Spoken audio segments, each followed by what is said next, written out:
People have asked me over the years what it was like to witness history. They want to know about presidents, about wars, about the moments that shaped our century. But there's one story I've carried quietly in my chest for decades. A story about a young ball player who changed America not with grand speeches, but with the kind of courage that burns so quietly, so deeply, that most people never saw it at all. They told me Jackie Robinson was strong only when he stepped onto the field, that his power lived in his swing, his speed, his defiance of every unwritten rule that tried to keep him out. But that night, long after the camera stopped rolling and the stadium lights dimmed to nothing, he showed me something far more powerful. He showed me what it cost him.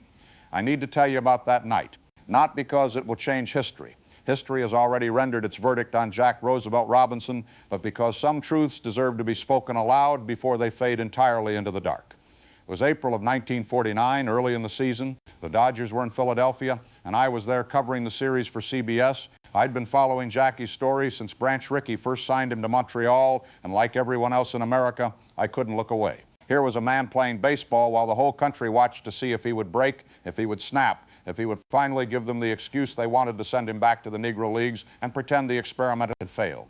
But Jackie didn't break. Night after night, he took the field with a kind of controlled fire that seemed almost superhuman.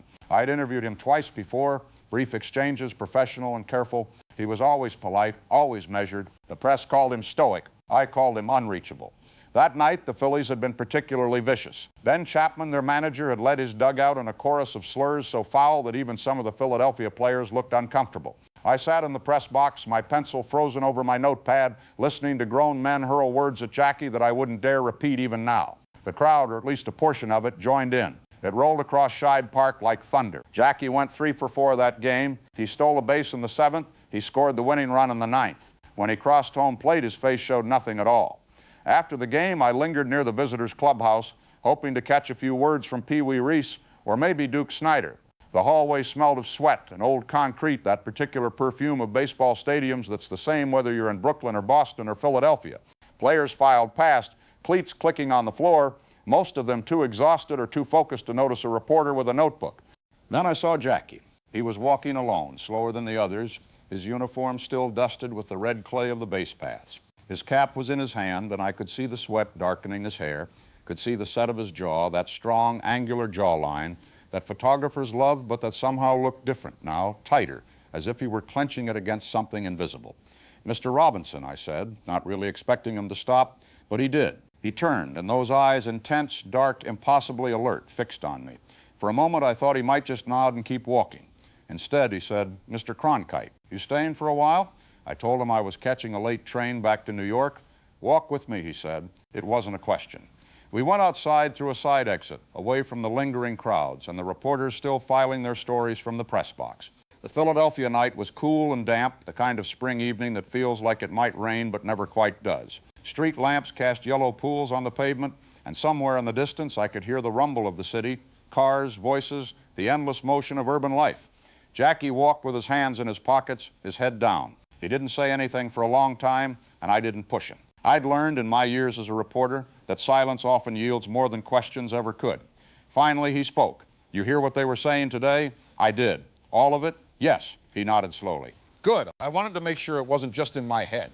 We turned down a quieter street, lined with row houses and small shops shuttered for the night. A cat darted across our path, and Jackie watched it disappear into an alley before continuing. "People think I don't hear it," he said, "or that I hear it, and it just rolls off, like rain on a roof, you know. They think I'm made of something different, something harder." He paused, and I saw his chest rise and fall with a deep breath. "But I hear every word, Walter, every single word." It was the first time he'd called me by my first name. Something in his tone, quiet, almost confessional, made me realize this wasn't an interview. This was something else. "When I was a kid," he continued, "my mother used to tell me that words were just air, just sounds people made when they were afraid or ignorant or both. She said if I let them in, if I gave them weight, they'd crush me. So I taught myself not to listen. Not really." He smiled, but there was no humor in it. "You know what's funny? I got so good at not listening that sometimes I can't hear the good things either. My wife tells me she loves me, and I have to ask her to say it again because the first time it just floated past." We reached a small park, really just a square of grass and a few benches, and Jackie sat down heavily, as if the weight of the day had finally caught up with him. I sat beside him, my notebook forgotten in my pocket. This wasn't a story I needed to write down. This was a story I needed to remember. "I'm 29 years old. Jackie said, staring at his hands. They were strong hands, scarred and calloused from years of gripping bats and sliding into bases. I've been playing professional ball for 3 years. 3 years, Walter. And every single day I wake up and I have to decide if I can do it again. If I can put on that uniform and walk into another stadium where half the people want me to fail and the other half are just waiting to see if I'm human enough to bleed. The street lamp overhead flickered, and in that uncertain light I could see the exhaustion etched into his face. He looked older than 29. He looked like a man who'd been carrying something too heavy for too long. Mr. Rickey told me I had to have the courage not to fight back, he said. You know that, right? Everyone knows that. It's part of the story. Jackie Robinson, the man who wouldn't swing at anything but the baseball. He laughed, a short, bitter sound. But what they don't tell you is how much courage it takes, how much it costs. He pulled up the sleeve of his jersey, revealing his forearm. In the dim light, I could see scars, small, faint lines that crisscrossed his dark skin like a map of old wounds. Sliding into second, he said, tracing one of the scars with his finger. The baseman stuck his cleat out. Caught me right here. It was no accident. He pointed to another. This one was a fastball to the ribs in Cincinnati.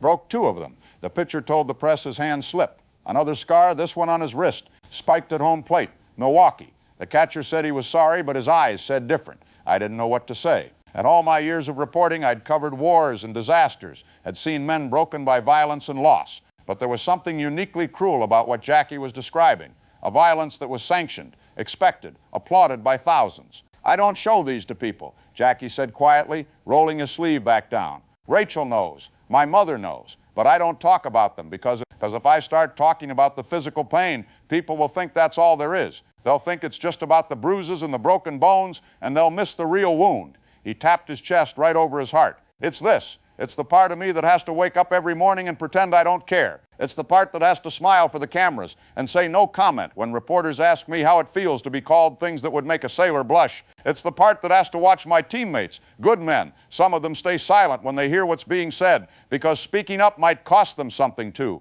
A car passed on the street, its headlights sweeping across us briefly before moving on. In that moment of brightness, I saw tears in Jackie's eyes. Not falling, he wouldn't allow that, but there, gathered and waiting.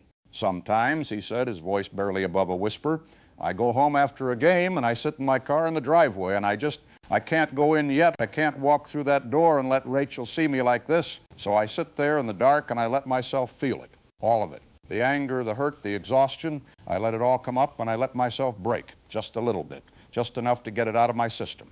And then I wipe my face and I straighten my tie and I go inside and I'm Jackie Robinson again, the strong one, the pioneer, the man who doesn't let it get to him. He turned to look at me then, and I saw something in his eyes that I'd never seen in any interview, any photograph, any newsreel. I saw fear, not fear of failure or injury, but something deeper.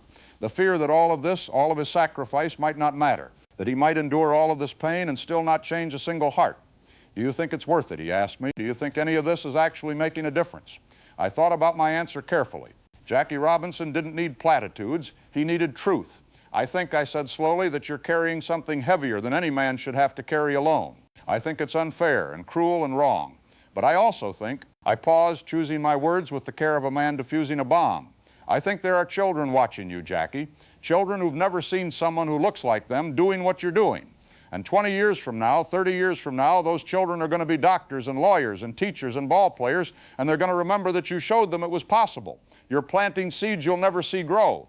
That's what pioneers do. Jackie was quiet for a long time. Finally, he nodded. I hope you're right. God, I hope you're right. Because if you're not, he didn't finish the sentence. He didn't need to. We sat there on that bench for what might have been 10 minutes or might have been an hour. Time felt suspended, irrelevant. A few blocks away, I could hear the faint sound of music from a bar, some jazz number floating on the night air. It reminded me that the world was still turning, still moving forward, even as we sat in that small pocket of stillness. I need to catch my train, I said eventually, though I didn't want to leave.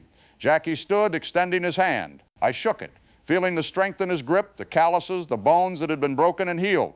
Thank you, he said, for listening, for not turning this into a story. This isn't a story, I told him. This is a trust. He smiled then, a real smile, small but genuine. Maybe that's the same thing. I didn't write about that night, not then, and not for many years after. It felt too private, too sacred to reduce to newsprint. But I thought about it often, especially later, when Jackie's career was over and the civil rights movement was reshaping America in ways both magnificent and terrible.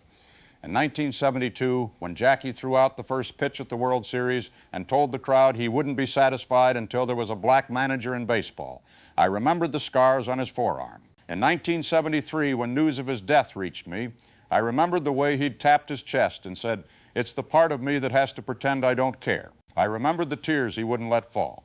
Jackie Robinson played baseball for 10 years. He broke the color barrier, won the MVP, made it to the Hall of Fame. The history books will tell you all of that. They'll tell you about his statistics, his stolen bases, his World Series appearance. They'll tell you he was strong. But what they won't tell you, what they can't tell you unless you were there sitting beside him on a bench in Philadelphia while the night grew cold and the city hummed around you, is what that strength cost him. They won't tell you about the scars, visible and invisible. They won't tell you about the nights he sat in his driveway, gathering himself back together before going inside. They won't tell you about the fear that all of his suffering might be for nothing. But I'm telling you now, because Jackie Robinson deserves to be remembered, not just for what he accomplished, but for what he endured. He deserves to be remembered as fully human, not a symbol, not an icon, but a 29-year-old man who bled and hurt and questioned and persevered anyway. And that night, sitting beside him in that small park while he showed me his scars and trusted me with his doubts, I realized something I've carried with me ever since. Jackie Robinson didn't just change baseball. He didn't just integrate a sport or challenge an unjust system. He changed the very soul of America with the courage he carried into every step. Not the courage to be perfect or invincible, but the courage to be human, to be vulnerable, to keep going even when the weight threatened to crush him. That's the story I've carried all these years, and that's the way it is.